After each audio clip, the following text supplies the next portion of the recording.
ഇതാണ് ചേന്നമംഗലം സിനഗോഗ്.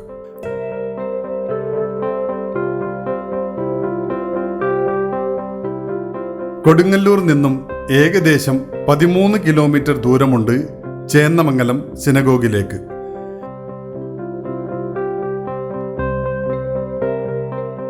എല്ലാ സിനഗോഗുകളിലെ പോലെ തന്നെയാണ് ഇതിൻ്റെ പൊതുവായ ഘടന.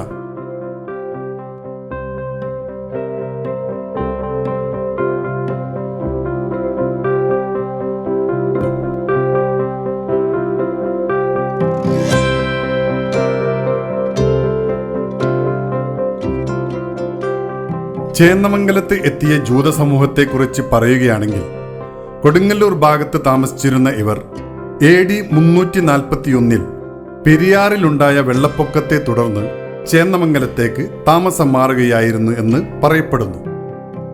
ഇസ്രയേലിൽ നിന്നും കടൽ മാർഗം കൊടുങ്ങല്ലൂർ എത്തിയ ജൂത സമൂഹം മാള, കൊച്ചി, ചേന്നമംഗലം, പറവൂർ തുടങ്ങിയ ഭാഗങ്ങളിലേക്ക് എത്തുകയായിരുന്നു. സിനഗോഗിന്റെ കുറച്ചു മുൻപിലായി ഇടതുവശത്തായി കാണുന്ന ഓടുമേഞ്ഞ ഈ വീട് ഇവിടെ നിന്നും പോയ ജൂത സമുദായത്തിൽപ്പെട്ടവരുടെ ആയിരുന്നു. ഇസ്രായേലിലേക്ക് അവർ പോകുന്നതിന് മുൻപ് ഇവിടത്തുകാർക്ക് വീട് വിൽക്കുകയായിരുന്നു.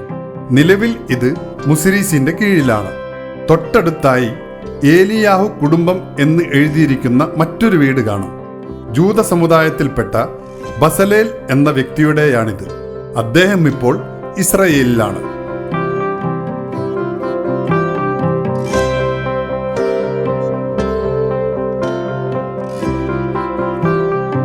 സിനഗോഗിനെ വലയം ചെയ്ത് സുരക്ഷിതത്തിനെന്ന പോലെ ഉയർന്ന മതിലുണ്ട്.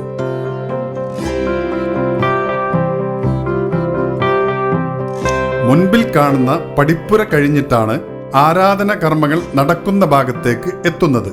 ചേന്നമംഗലം സിനഗോഗിൽ ഉള്ളിൽ തന്നെ ജൂത സമുദായത്തെക്കുറിച്ച് മനസ്സിലാകത്തക്ക രീതിയിൽ ചിത്രങ്ങളും എഴുത്തുകളും കാണാം.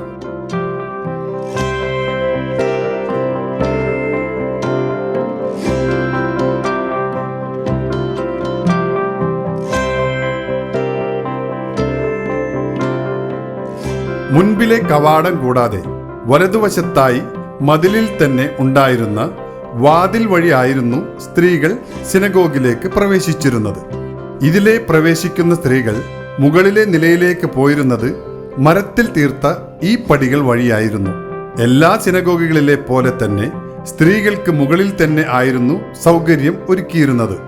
മുകളിൽ എത്തുന്ന സ്ത്രീകൾക്ക് താഴെ നടക്കുന്ന പ്രാർത്ഥനാ കർമ്മങ്ങളും മറ്റും ഇവിടെ നിന്ന് കാണാൻ സാധിക്കുമായിരുന്നു.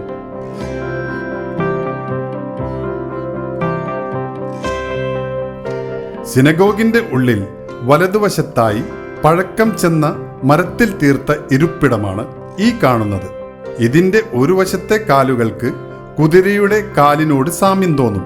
ഇതിൽ കാണുന്ന മരപ്പണികൾ എല്ലാം കേരളീയ ശൈലിയിൽ തന്നെ പണി കഴിപ്പിച്ചതായി കാണുന്നു.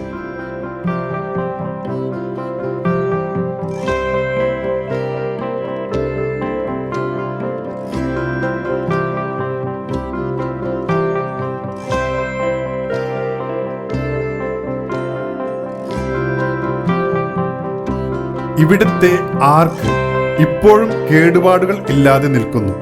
തോറ ഗ്രന്ഥം ഇതിലാണ് സൂക്ഷിച്ചിരുന്നത്. ഇവിടെ നിന്നും ആവശ്യത്തിനായി എടുക്കും. ആരാധനാലയത്തിൽ ഉള്ള എല്ലാവരും തന്നെ പടിഞ്ഞാറ് ഭാഗത്തേക്ക് തിരിഞ്ഞു നിന്നായിരുന്നു ആരാധന കർമ്മങ്ങളിലും മറ്റും പങ്കുചേർന്നിരുന്നത്.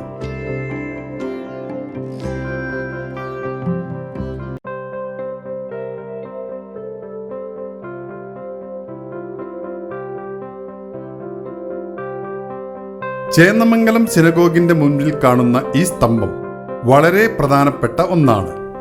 ഇതിൽ വളരെ വ്യക്തമായി കാണാവുന്ന രീതിയിൽ ഹിബ്രു ലിഖിതവുമുണ്ട്. സാറാ ബെത്ത് ഇസ്രായേൽ 1269 എന്നാണ് ഇതിൽ രേഖപ്പെടുത്തിയിരിക്കുന്നത്.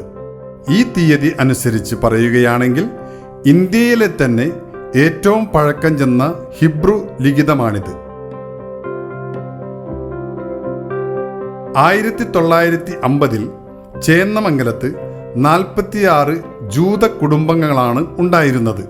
ഇസ്രായേൽ രാജ്യം രൂപീകൃതമായതിനെ തുടർന്ന് 1949 ഇസ്രായേലിലേക്ക് പോയ ആദ്യത്തെ സംഘത്തിൽ തന്നെ ചേന്നമംഗലത്ത് താമസിച്ചിരുന്ന ജൂതന്മാരും ഉണ്ടായിരുന്നു.